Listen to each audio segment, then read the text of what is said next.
ರಾಮಲೀಲಾದಲ್ಲಿ ನಡೆಸ್ತಾ ಇರುವ ಅಣ್ಣಾ ಹಜಾರೆ ಹೋರಾಟ 3ನೇ ದಿನಕ್ಕೆ ಕಾಲಿಟ್ಟಿದೆ. ಆದರೆ ಉಪವಾಸ 6ನೇ ದಿನಕ್ಕೆ ಕಾಲಿಟ್ಟಿದೆ.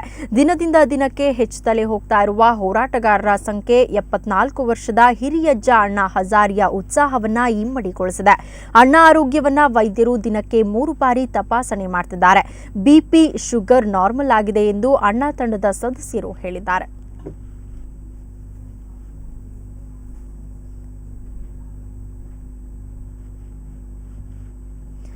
ಈ ಬಗ್ಗೆ ಮತ್ತಷ್ಟು ಮಾಹಿತಿಯನ್ನು ಪಡೆಯೋಣ. ನಮ್ಮ ಪ್ರತಿನಿಧಿ ಪ್ರಶಾಂತ್ ಈಗ ನಮ್ಮ ಜೊತೆ ದೂರವಾಣಿ ಸಂಪರ್ಕದಲ್ಲಿದ್ದಾರೆ.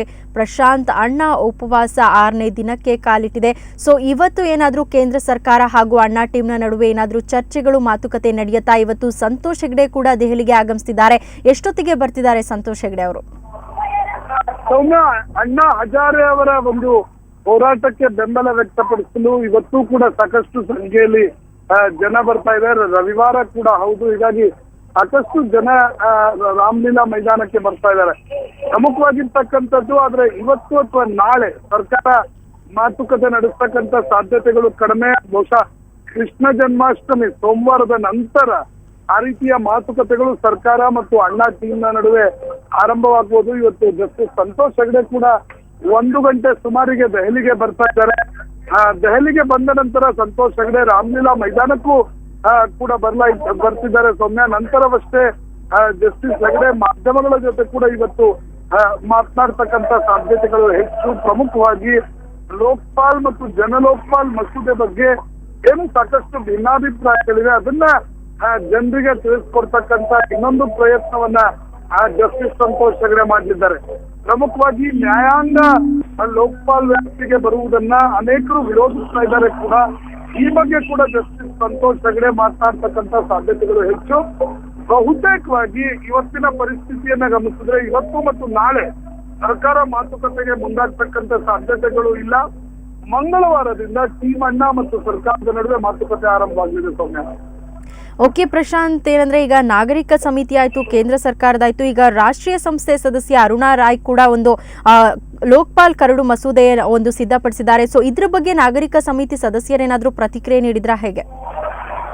ಪ್ರಮುಖವಾಗಿ ಅರುಣಾ ರಾಯ್ ಮತ್ತು ಹರ್ಷ್ ಮಂದರ್ ಏನು ನ್ಯಾಷನಲ್ ಅಡ್ವೈಸರಿ ಕಮಿಟಿ ಸದಸ್ಯರಾಗಿದ್ದಾರೆ. ಅವರು ಮೊದಲು ಕೂಡ ಆ ರೀತಿಯಾಗಿರ್ತಕ್ಕಂಥ ಒಂದು ಕರಡನ್ನ ಮುಂದಿಟ್ಟಿದ್ರು. ನ್ಯಾಷನಲ್ ಅಡ್ವೈಸರಿ ಕಮಿಟಿ ಸರ್ಕಾರವೇ ನಡೆಸ್ತಾ ಇರತಕ್ಕಂಥ ಸಂಸ್ಥೆ. ಹೀಗಾಗಿ ಸರ್ಕಾರಿ ಲೋಕಪಾಲ್ ಮತ್ತು ಅರುಣಾ ರಾಯ್ ಲೋಕಪಾಲ್ನಲ್ಲಿ ಸಾಕಷ್ಟು ವ್ಯತ್ಯಾಸಗಳೇನು ಕಂಡು ಬರ್ತಾ ಇಲ್ಲ. ಆದ್ರೆ ಪ್ರಮುಖವಾಗಿರ್ತಕ್ಕಂಥದ್ದು ಉತ್ತರ ಪ್ರದೇಶದ ಕಾಂಗ್ರೆಸ್ ಸಂಸದರೊಬ್ಬರು ಅಣ್ಣಾ ಹಜಾರೆ ಅವರ ಏನೊಂದು ಜನಲೋಕಪಾಲ್ ಮಸೂದೆ ಇದೆ, ಅದನ್ನ ಸ್ಟ್ಯಾಂಡಿಂಗ್ ಕಮಿಟಿ ಮುಂದೆ ತೆಗೆದುಕೊಂಡು ಹೋಗಿದ್ದಾರೆ. ಇದು ಪ್ರಮುಖವಾಗಿರ್ತಕ್ಕಂಥ ವಿಚಾರ.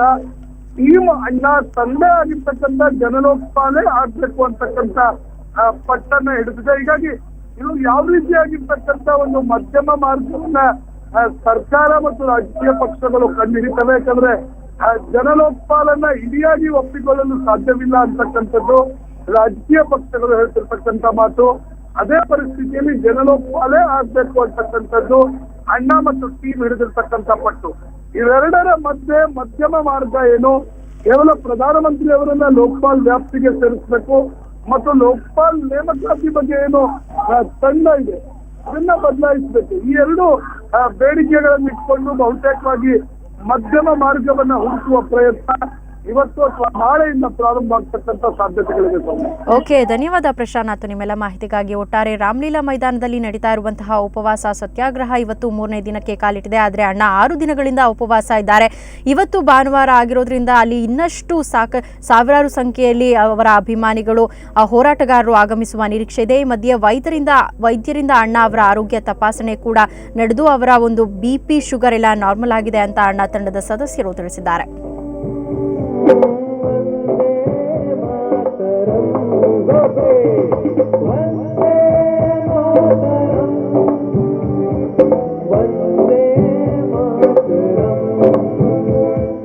देखो सारा देश खड़ा अन्ना तेरे साथ में, देखो